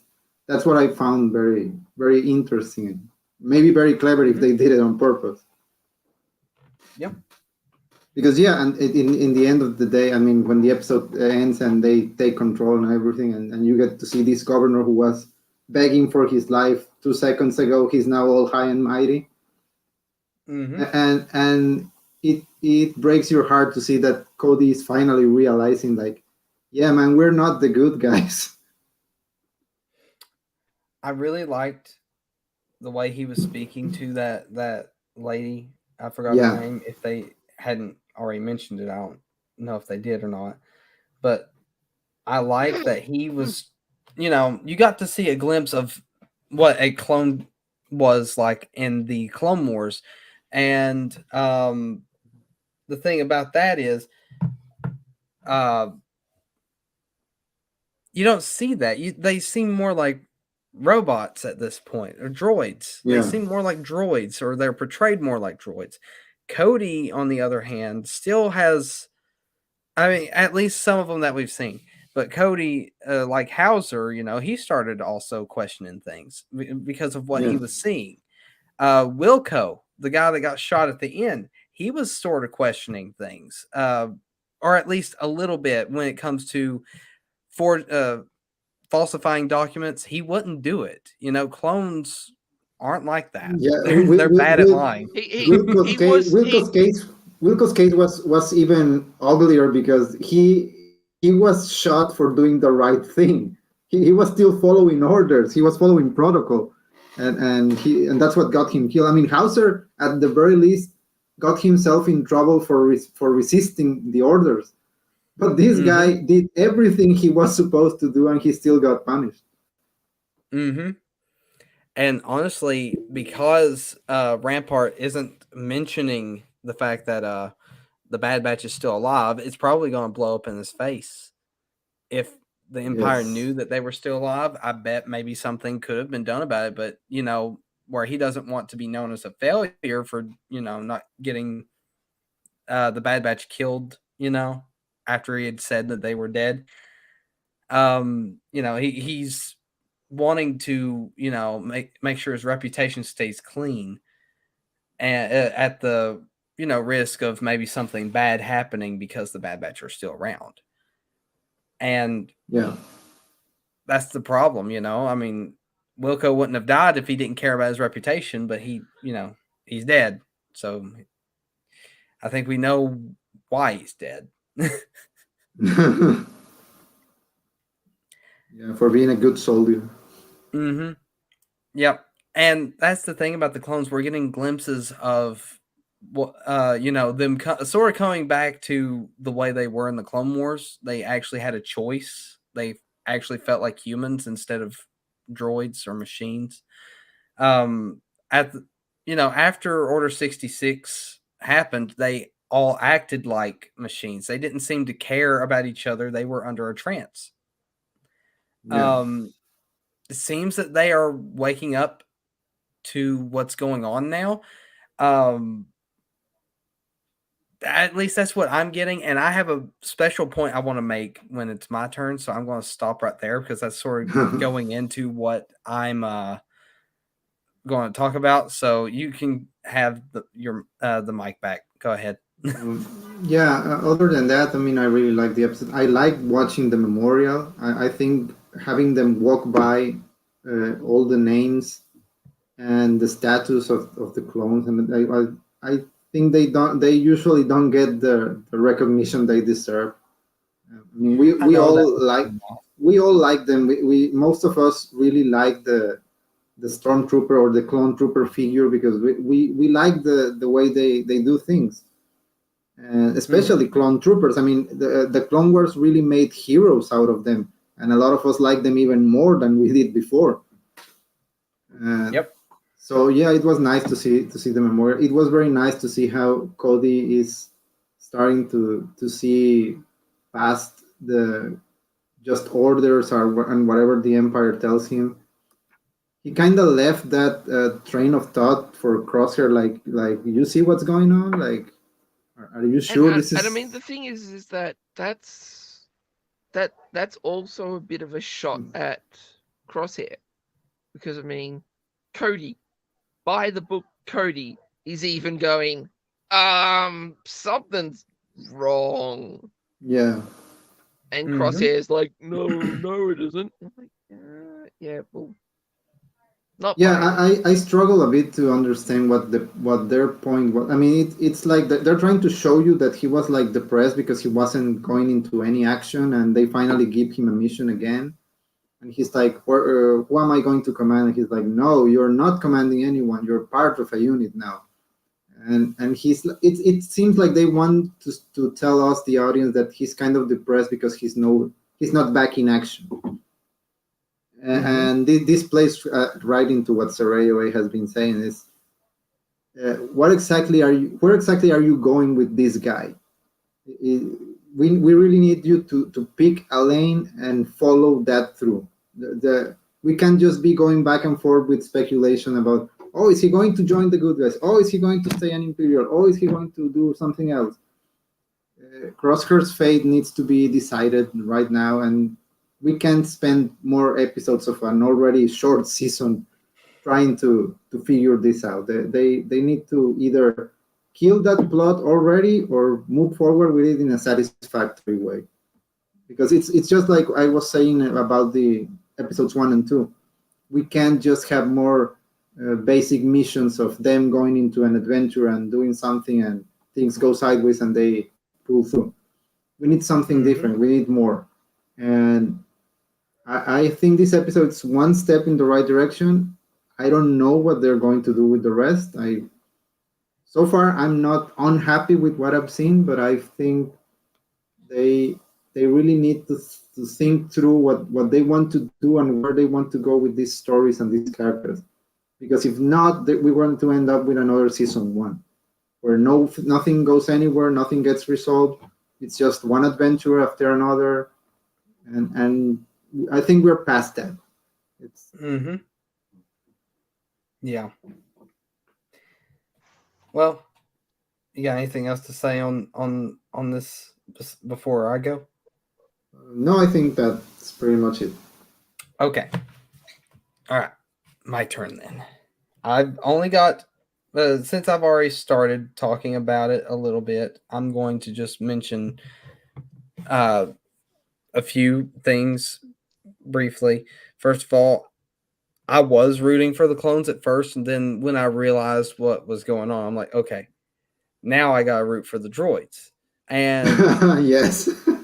I it's my instinct to root for the clones when they're fighting droids, and I really enjoyed like the callback that they were making to the Clone Wars, because they were not only.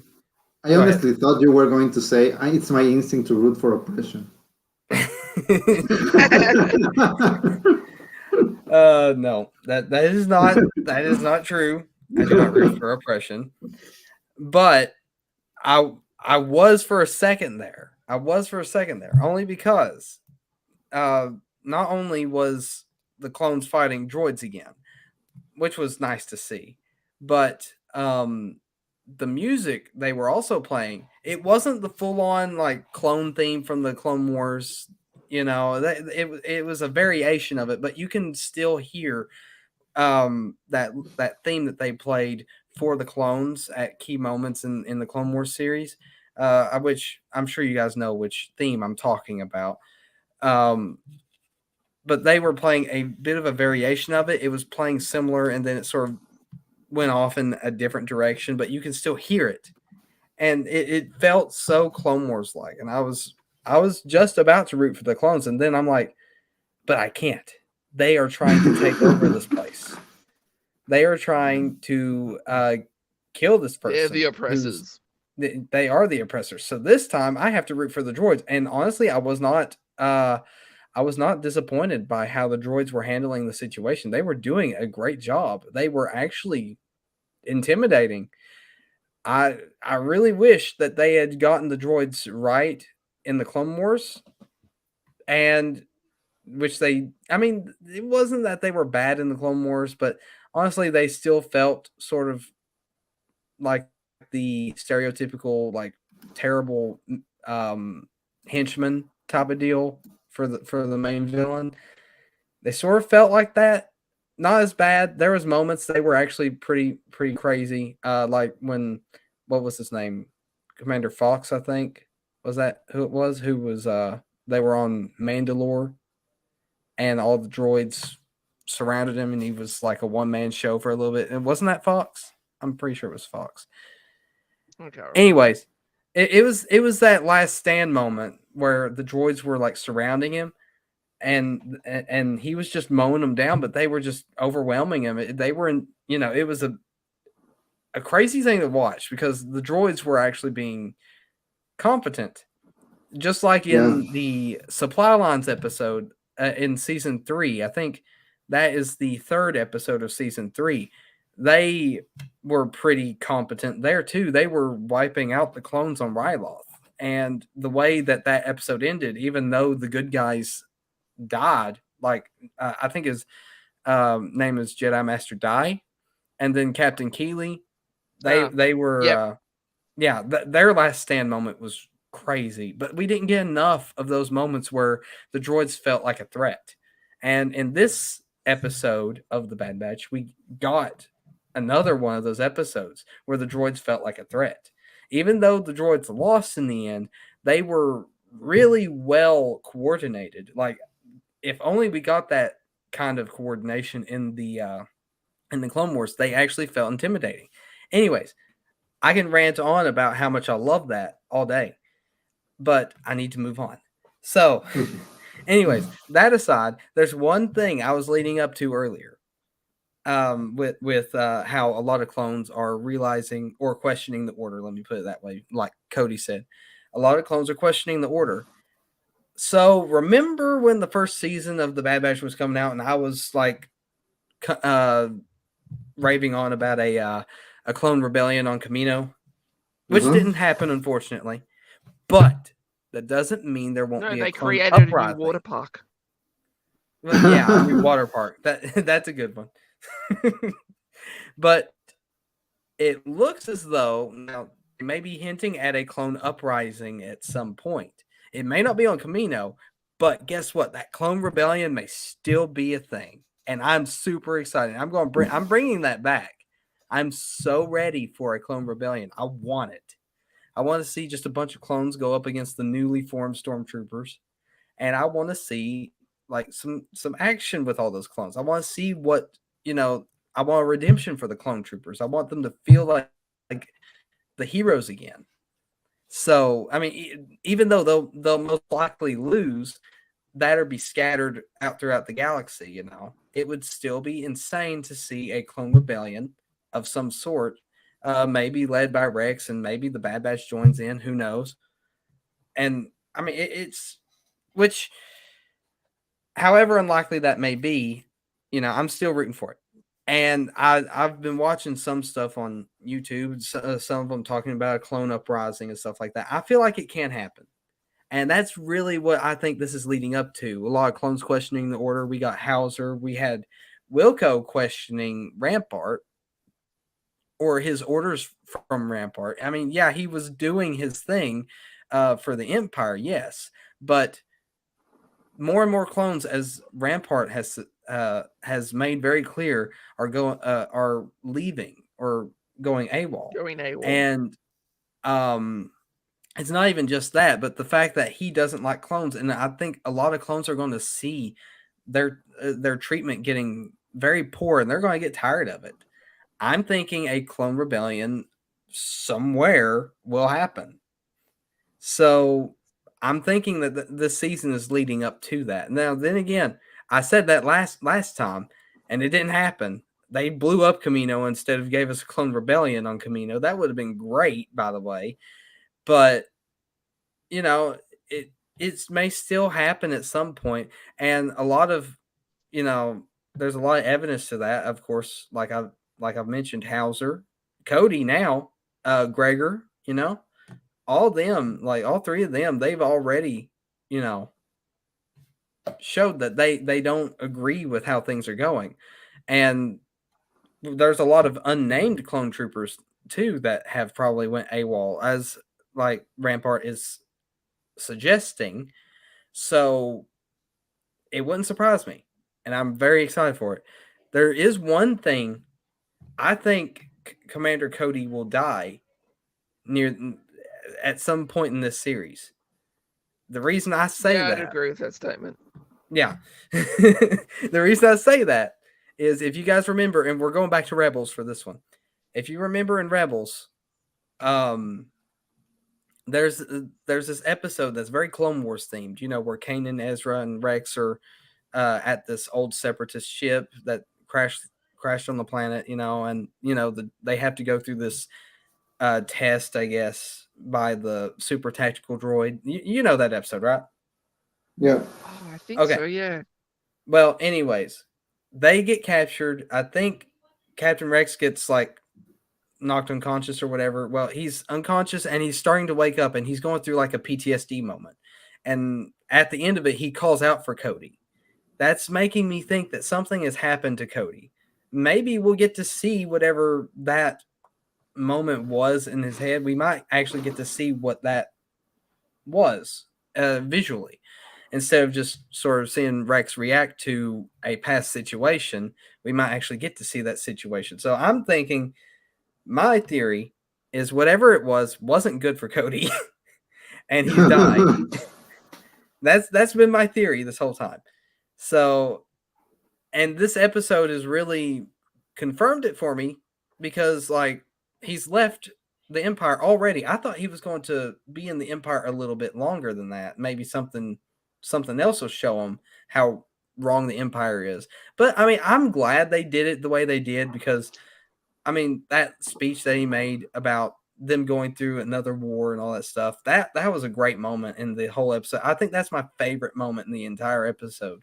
And him seeing that woman get shot right in front of him after he had made a promise, like he was trying to reason with the new governor that he had made a promise for peace. And the governor's like, I don't care, kill her. And, you know, him seeing that and seeing Crosshair kill her opened his eyes to what he is fighting for and that he wants to change that. So I'm thinking that eventually, and maybe it's during the clone uprising, who knows, that Rex and Cody will get back together and something will happen. That's you know, that's my running theory at the moment, and I'm sure things will change as the series goes on because I'm as much as I want it, I don't know if it will happen. A clone uprising, that would be great. I don't know if it will happen, especially during the season, but you know, things will change as things go on. That's all I wanted to talk about because that's been in my head ever since this episode aired last Wednesday. So, anyways, I think it's been it's these last 3 episodes have been pretty good. I enjoyed them all 3 myself, and I'm ready for the next episode for sure.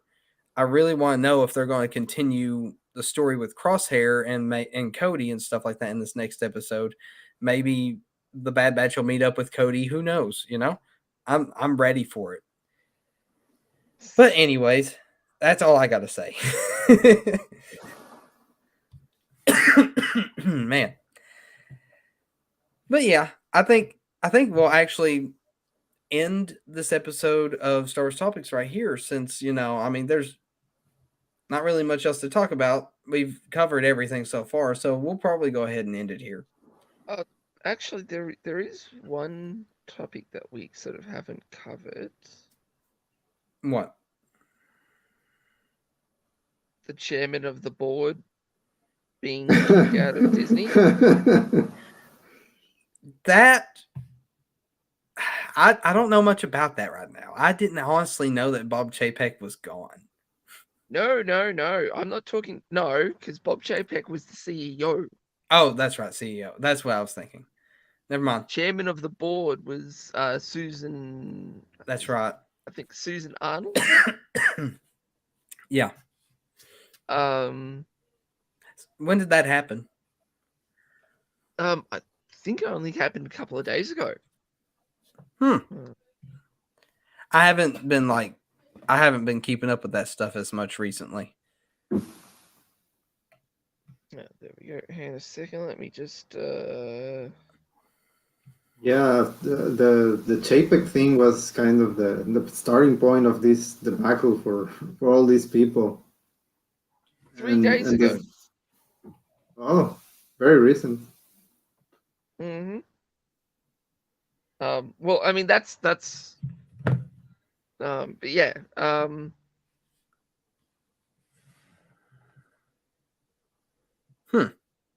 So what do you think that means for you know, things moving forward? No idea. And the thing is that a lot of the rumors are that something really went wrong. Ooh. And one side is like trying to clean house, so they don't, you know, go to jail. Oh. Yeah. And the thing is that it's probably going to also include a lot of cleaning house of a lot of people at Disney.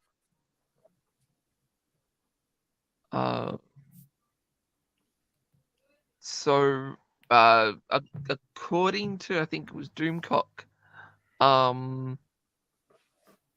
things were set up for a lot of house cleaning of Darth Kennedy's loyalists. Mm-hmm. And that's still going to go ahead and probably happen a lot sooner than later. That sounds good. Well, it's 5 years too late, but you know. Well, things may finally start improving, and then we won't have to worry about it. But then again, who knows? Yeah. I think I might save that discussion though for next stream, because I'm going to look into that a little bit more before I say anything about it, because honestly I have no input for that just yet.